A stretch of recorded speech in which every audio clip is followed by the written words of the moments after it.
मानव जीवन में कला का बहुत महत्व है। जब कोई भी व्यक्ति किसी भी कलाकृति को देखता है या किसी भी सुंदर वस्तु को देखता है तो उसके मन में कुछ विचार उत्पन्न होते हैं और वह उन विचारों की अभिव्यक्ति के लिए कोई न कोई माध्यम ढूंढने लग जाता है। वह जिस माध्यम से अपने विचारों को अभिव्यक्त करता है वह कला कहलाती है, चाहे वह संगीत का क्षेत्र हो, चाहे नृत्य का क्षेत्र हो, चाहे कोई चित्रकारी हो। जिस भी माध्यम से वह अपने विचारों को अभिव्यक्त करता है वह कला कहलाता है। कला किसी भी वस्तु में उपयोग की जा सकती है, जैसे गृह सज्जा में की जा सकती है। किसी भी डिजाइन के अंदर आप कला का अनुभव कर सकते हैं, किसी घर की सज्जा के अंदर कला का अनुभव कर सकते हैं, किसी के नृत्य को देखकर कला का अनुभव कर सकते हैं, अथवा संगीत की मधुर आवाज को सुनकर भी आप कला का अनुभव कर सकते हैं। वही व्यक्ति कलाकार नहीं है जो कि कलाकृति बनाता है, परंतु वह भी कलाकार है जो कि उस कलाकृति की प्रशंसा करता है। उसके अंदर भी कोई न कोई कलाकार छुपा हुआ है जिसकी वजह से उसको उसकी सुंदरता का आभास हो रहा है और वह उसके अंदर सुंदरता का अनुभव कर पा रहा है। तो जिन चीजों के माध्यम से, जिन तत्वों के माध्यम को ध्यान में रखकर वो उसकी प्रशंसा करता है, वह ही कला के तत्व और कला के सिद्धांत कहलाते हैं। सबसे पहले हम कला के तत्वों की बात करेंगे। किसी भी कलाकृति का जब निर्माण किया जाता है, यहाँ हम चित्रकारी तथा गृह सज्जा के विषय में बात करेंगे। जब किसी भी कलाकृति का निर्माण किया जाता है या घर की सज्जा की जाती है तो उसके अंदर बहुत सारे तत्व निहित होते हैं जिनके आधार पर उसको सुसज्जित किया जाता है या उस कलाकृति का निर्माण किया जाता है। सबसे पहला जो तत्व है वह है लाइंस अर्थात रेखाएं। रेखाएं किसी भी कलाकृति का प्रथम तत्व है जिनके आधार पर किसी भी कलाकृति का सृजन किया जाता है। रेखाएं कई प्रकार की होती हैं, जैसे कि लंबवत रेखाएं, समतल रेखाएं, तिरछी रेखाएं, वक्र रेखाएं। लंबवत रेखाएं वर्टिकल लाइंस को कहते हैं, समतल रेखाएं हॉरिजॉन्टल लाइंस को कहते हैं, तिरछी रेखाएं डायगोनल लाइंस को कहते हैं तथा वक्र रेखाएं कर्व लाइंस को कहते हैं। लंबवत रेखाएं जो हैं वो हमारी बॉडी पोस्चर से भी हम उसको समझ सकते हैं। जब हम खड़ी अवस्था में होते हैं तब वो लंबवत अवस्था होती है। इसी तरह से जो खड़ी रेखाएं होती हैं वो लंबवत रेखाएं कहलाती हैं। इन रेखाओं से हमें लंबाई का आभास होता है, किसी भी बिल्डिंग की ऊंचाई का आभास होता है। किसी भी ड्रेस में यदि लंबाई की रेखाएं होती हैं तो वह ड्रेस लंबी दिखाई देती है या उस ड्रेस को पहने हुए जो गर्ल है या जो लड़की है वो लंबी दिखाई देती है। ये जो रेखाएं हैं ये सजीवता का आभास देती हैं। जब मानव जीवित होता है तभी वह खड़ी हुई अवस्था में होता है, अन्यथा वह खड़ी अवस्था में नहीं हो सकता। जब वह एक्टिव होता है तभी वो खड़ी अवस्था में हो सकता है, अन्यथा नहीं हो सकता। तो ये सजीवता का आभास देती हैं। कोई भी बिल्डिंग के अंदर भव्यता दिखाई देती है जब उसमें खड़ी रेखाओं का प्रयोग किया जाता है। जैसे कि पर्दों के अंदर यदि हम खड़ी रेखाओं का प्रयोग करें डिजाइन के अंदर तो वह बिल्डिंग की ऊंचाई को दर्शाता है, छत को और अधिक ऊंचा दिखाता है। हॉरिजॉन्टल लाइंस यानी कि समतल रेखाएं। जब व्यक्ति लेटी हुई अवस्था में होता है तो उसकी अवस्था समतल होती है या हॉरिजॉन्टल होती है। ये रेस्ट और रिपोज को दर्शाती हैं। व्यक्ति आराम की अवस्था में होता है तो वह लेटा हुआ होता है, निष्क्रिय होता है उस समय, तो ये जो रेखाएं होती हैं ये निष्क्रियता भी दर्शाती हैं। तिरछी रेखाएं एक्टिवनेस यानी कि सक्रियता दिखाती हैं। जब कोई भी व्यक्ति किसी भी वस्तु को धक्का देता है या पुश करता है तो उसकी जो पोजीशन होती है बॉडी की, वो डायगोनल पोजीशन होती है या तिरछी अवस्था होती है, वो थोड़ा आगे को झुक जाता है। और ये जो रेखाएं होती हैं बहुत ज्यादा तेजी दिखाती हैं। काम के अंदर जब व्यक्ति दौड़ता है या किसी चीज को धक्का देता है तब ये रेखाएं बॉडी पोस्चर को दिखाती हैं। जैसे कि किसी भी घर के अंदर पेंटिंग्स को व्यवस्थित किया जाता है और एक पेंटिंग से दूसरी पेंटिंग या तीसरी पेंटिंग एक के बाद एक ऊंची लगाती जाती हैं, तो एक पेंटिंग से दूसरी, दूसरी से तीसरी, तीसरी से चौथी पे हमारी जो नजर है वो अनायास ही चलती चली जाती है। जीने की आप रचना देखेंगे घर के अंदर तो उसके अंदर भी आपको डायगोनल लाइन दिखाई देगी, पूरी ऊपर चढ़ती हुई दिखाई देगी। तो ये गतिशीलता दर्शाती हैं ये रेखाएं। वक्र रेखाएं जो होती हैं इनके अंदर गोलाकार आकृति होती है और ये प्रकृति में बहुत ही ज्यादा पाई जाती हैं। इन रेखाओं में आनंद और सौंदर्य दिखाई पड़ता है तथा किसी भी सज्जा में विशिष्टता लाने के लिए इन रेखाओं का प्रयोग किया जाता है। यह जो रेखाएं हैं ये नमनीयता दर्शाती हैं। उसके पश्चात हम फॉर्म की बात करेंगे, शेप की बात करेंगे। विभिन्न रेखाओं के मिलने से आकृतियों का निर्माण होता है, जैसे कि 2 वर्टिकल लाइंस और 2 हॉरिजॉन्टल लाइन, यानी कि 2 लंबवत रेखाएं तथा 2 समतल रेखाएं मिलकर किसी भी आयत या वर्ग की संरचना करती हैं। इसी तरह से एक समतल रेखा तथा 2 तिरछी रेखाएं त्रिभुज का निर्माण करती हैं। तो इसी प्रकार से आयत का निर्माण भी होता है, पंचभुज का निर्माण भी होता है, षष्ठभुज का भी होता है और सर्कल के अंदर या वृत्त के अंदर वक्र रेखाओं का संयोजन होता है। उसके पश्चात हम टेक्सचर की बात करते हैं।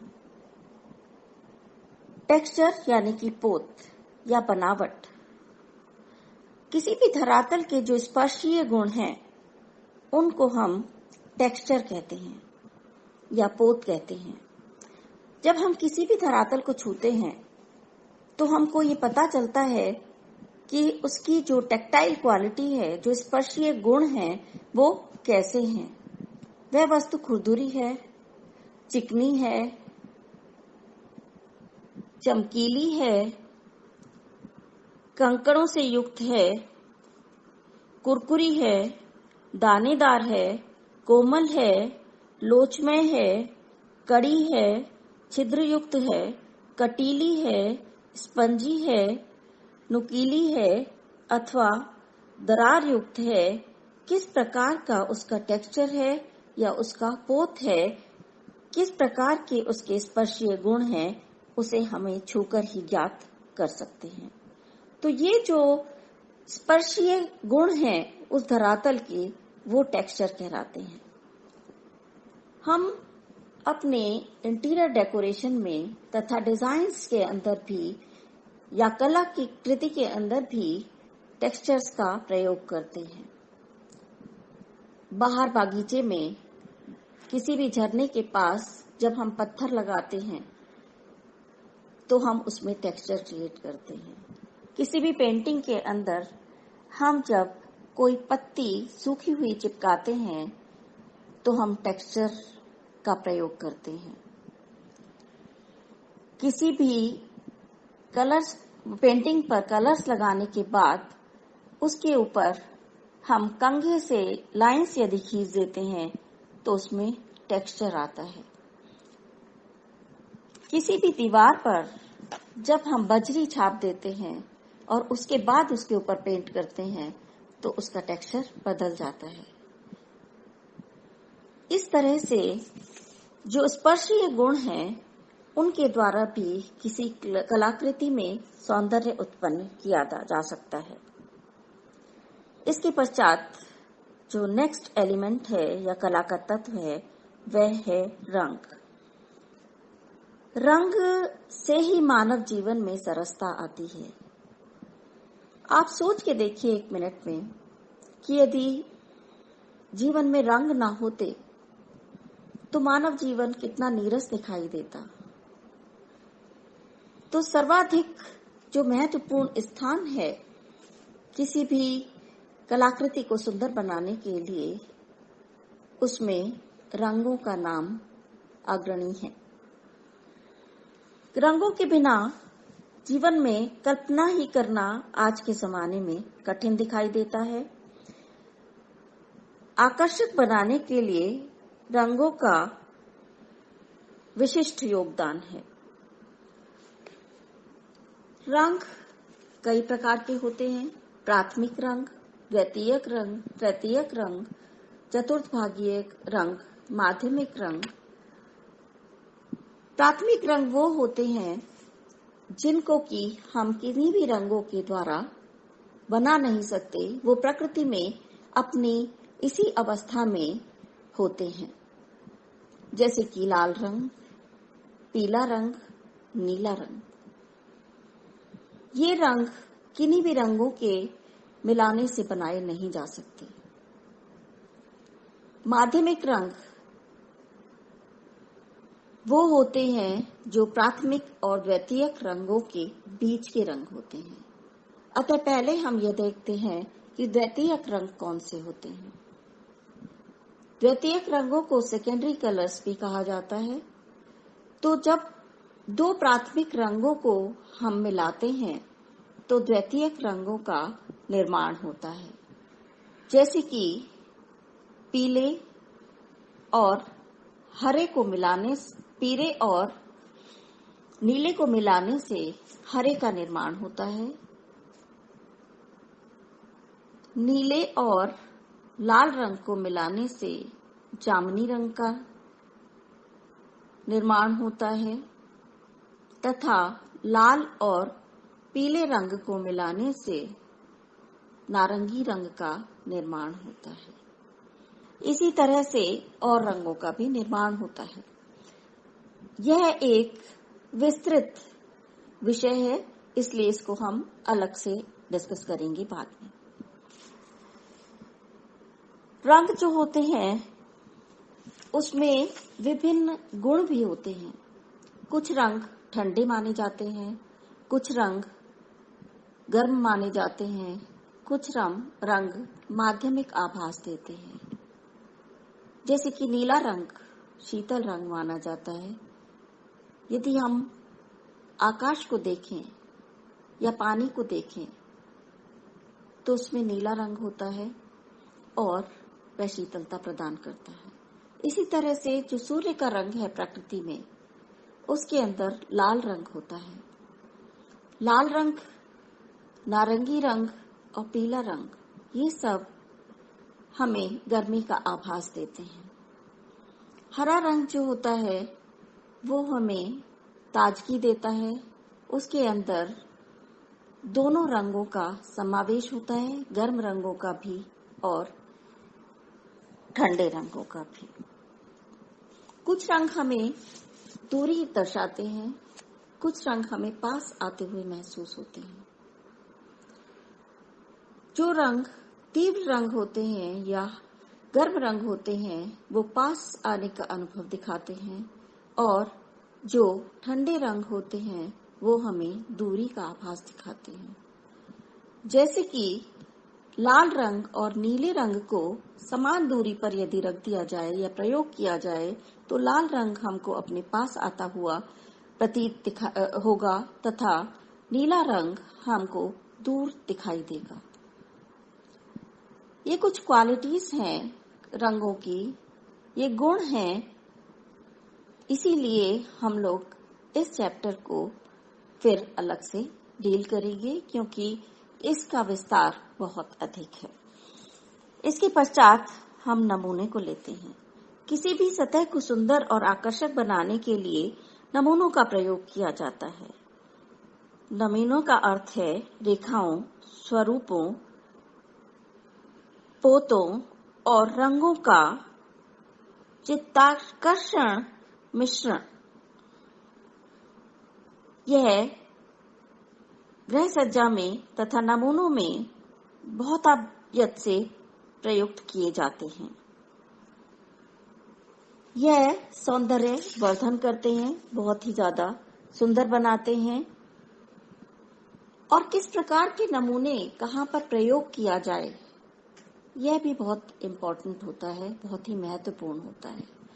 यदि छोटी जगह में आप बड़े नमूने प्रयुक्त कर लेते हैं तो वह सुंदर नहीं दिखाई देते। यदि बड़े स्थान पर बहुत छोटे नमूने होते हैं तो वह भी नहीं सुंदर दिखाई देते। अतः इन नमूनों का प्रयोग बहुत समझदारी से किया जाता है। नमूने कई प्रकार के हो सकते हैं। रचनात्मक नमूने यानी कि स्ट्रक्चरल डिजाइन्स, कलात्मक नमूने यानी कि डेकोरेटिव डिजाइन्स, ज्यामितीय नमूने यानी कि ज्योमेट्रिकल डिजाइन्स। रचनात्मक नमूने किसी भी चीज की जो शेप होती है, जो उसका आकार होता है, वह रचनात्मक नमूना कहलाता है। जैसे भी कोई भी गमला है, उसकी जो शेप है वह उसका रचनात्मक नमूना है। रचनात्मक नमूना कितना सुंदर है, कितना सुडौल है, उसके ऊपर ही बाकी नमूनों की अच्छाई निर्भर करती है। जैसे कि हमारा एक शरीर है, शरीर में हमारे 2 हाथ हैं, पैर हैं और धड़ है, सिर है। परंतु यदि हमारा शरीर सुडौल है तो वह सुंदर दिखाई देता है। यदि हमारा सुडौल नहीं है तो वह इतना सुंदर, चाहे हम कितना भी मेकअप कर लें, उतना सुंदर दिखाई नहीं देगा। इसी तरीके से गृह सज्जा में भी जो आकार है कमरे का, जो उसका बेसिक स्ट्रक्चर है, वो बहुत इम्पोर्टेंस रखता है। जब किसी गमले में उसकी शेप अच्छी होती है तो उसके ऊपर जब आप पेंटिंग करते हैं तो वह और सुंदर दिखाई देता है। परंतु उसकी शेप टेढ़ी है, यदि वो टेढ़ा बना हुआ है तो वो उतना सुंदर दिखाई नहीं देगा। उसके पश्चात आता है डेकोरेटिव डिजाइन। जब हम स्ट्रक्चरल डिजाइन के ऊपर कोई भी कलाकृति को बनाते हैं, कोई भी डिजाइन बनाते हैं, कोई भी नमूना बनाते हैं, उसको किसी और चीज से अलंकृत करते हैं तो वह डेकोरेटिव डिजाइन कहलाता है। जैसे कि फूल पत्तियां उसके ऊपर बनाएं, उसके ऊपर किसी प्लास्टर ऑफ पेरिस से कोई डिजाइन बनाएं, तो ये सब क्या है, या कोई अन्य चीजें चिपकाएं उसके सौंदर्य को बढ़ाने के लिए, यह सब उसकी डेकोरेटिव डिजाइन्स हैं। यदि किसी टूटी मेज को, जिसका कि एक टांग टूटी हुई है, उसको आप कितना भी अलंकृत कर दें, वह सुंदर दिखाई नहीं देगी। तो रचनात्मक नमूने की जो सुंदरता है उसको बढ़ाने के लिए हम डेकोरेटिव डिजाइन या कलात्मक नमूने का प्रयोग करते हैं, परंतु उसमें रचनात्मक नमूने का सुंदर होना बहुत आवश्यक है। इसके पश्चात हम लेते हैं ज्यामितीय डिजाइन। जब हम पेंसिल, पैमाने, प्रकार इत्यादि की सहायता से कोई भी डिजाइन बनाते हैं तो वह ज्यामितीय डिजाइन कहा जाता है। ये मुख्य रूप से जो अल्पना है उनके अंदर प्रयोग में लाए जाते हैं या किसी भी बिल्डिंग वगैरह के जो आर्किटेक्चरल डिजाइन्स हैं उनके अंदर इनका प्रयोग किया जाता है। एक प्रकार के नमूने और भी होते हैं, वो होते हैं प्राकृतिक नमूने।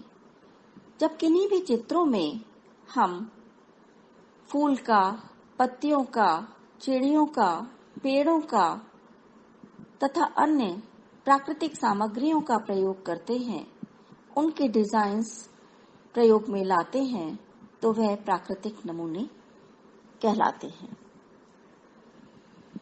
इसके पश्चात हम प्रकाश को भी वर्तमान में एक कला के तत्व के रूप में देखने लगे हैं।